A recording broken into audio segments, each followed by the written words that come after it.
Chapter 1. I came home to find two men sitting at my kitchen table. One of them was my live-in sweetie. The other was one of our best friends. One of them was a were-leopard, the other was a werewolf. Both of them were strippers.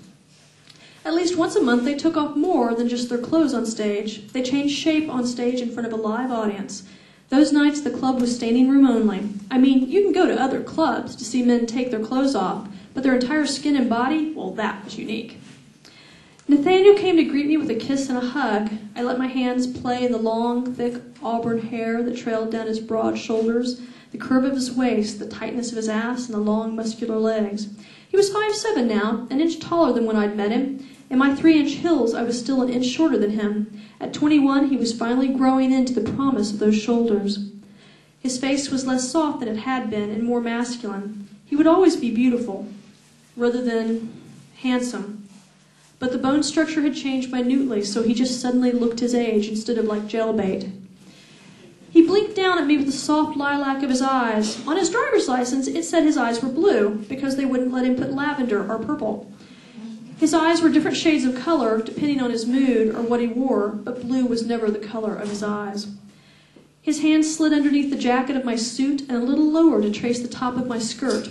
His hands hesitated a little at the gun in its shoulder holster. Guns do get in the way of cuddling.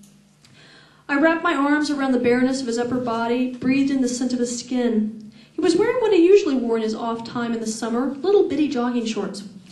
Most of the were animals would go around nude if you let them. I wasn't quite comfy with that, so he wore the shorts to save my delicate sensibilities. There were some who thought I didn't have any of those left, but they would be wrong and they would be jealous. Holding him, breathing in the warmth and sweet vanilla of his skin, I understood the jealousy. Though frankly, not all of it was about sex or even having found love at last. It was about power and them wanting it and me and mine having it.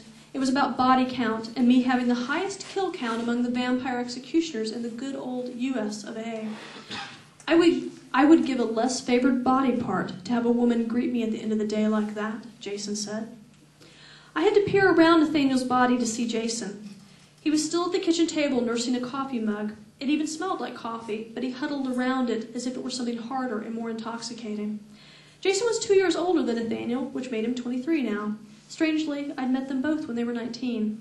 Jason was my height, give or take a half-inch or so.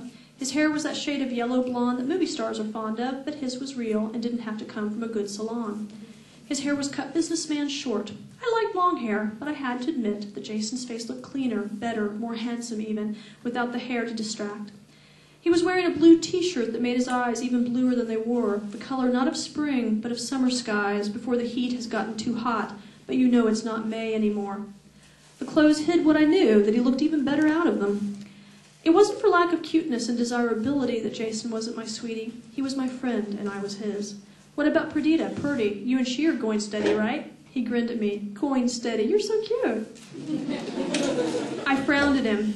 What else do you call it? Nathaniel kissed me on the forehead. You really are cute.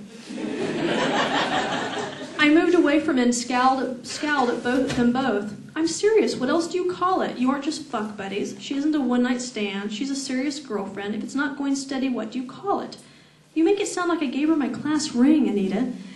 Purdy and I were lovers, and she wanted it to be exclusive. I thought you were exclusive. Except for you, I was. Wait, you're talking past tense. Are you saying you and Purdy broke up? She gave him an ultimatum, Nathaniel said. He trailed his hand down my arm as he moved away. I'll get you coffee. I went to the table and took the seat that Nathaniel had started in. What kind of ultimatum, I asked. Jason stared into his coffee cup while he answered. She wanted me to stop having sex with Jean-Claude and Asher and you. Wait, you aren't having sex with Jean-Claude and Asher unless there's something I don't know. He smiled at me. The look on your face, man. He raised his fingers in the Boy Scout salute. I am not now, nor have I ever been having sex with Jean-Claude or Asher. Nathaniel set fresh coffee down in front of me and took a chair across from me on the other side of Jason, so we'd both be able to look at him.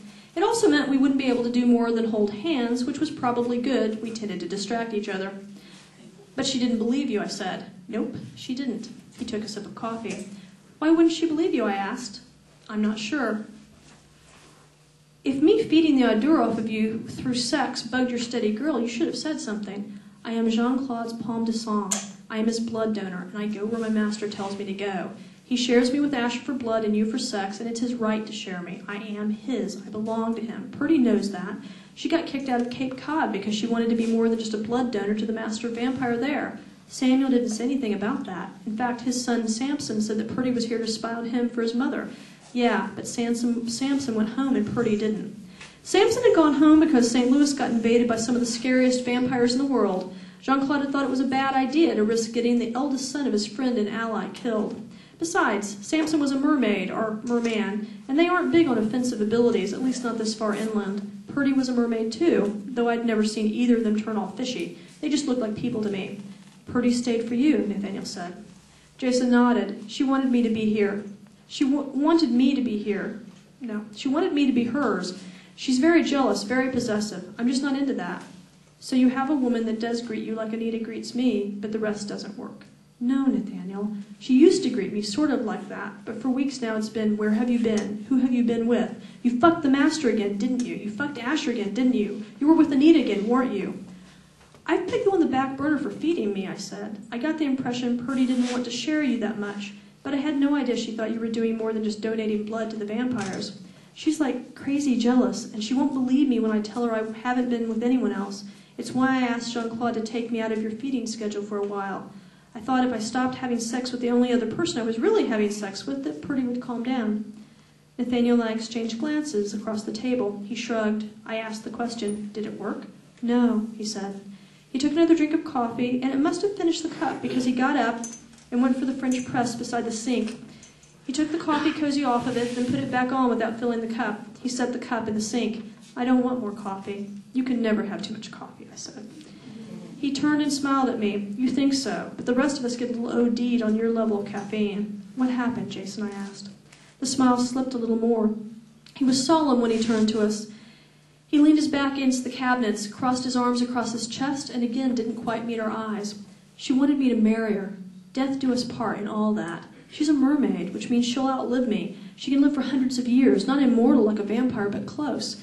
You didn't want to marry her, I said softly. He shook his head. She's obsessed with me. She says she loves me, but it doesn't feel like love. It feels like I'm smothering. She's not the right one, then. He grinned, and it almost reached his eyes. Look who's talking about the right one. You can't pick just one either. That's different.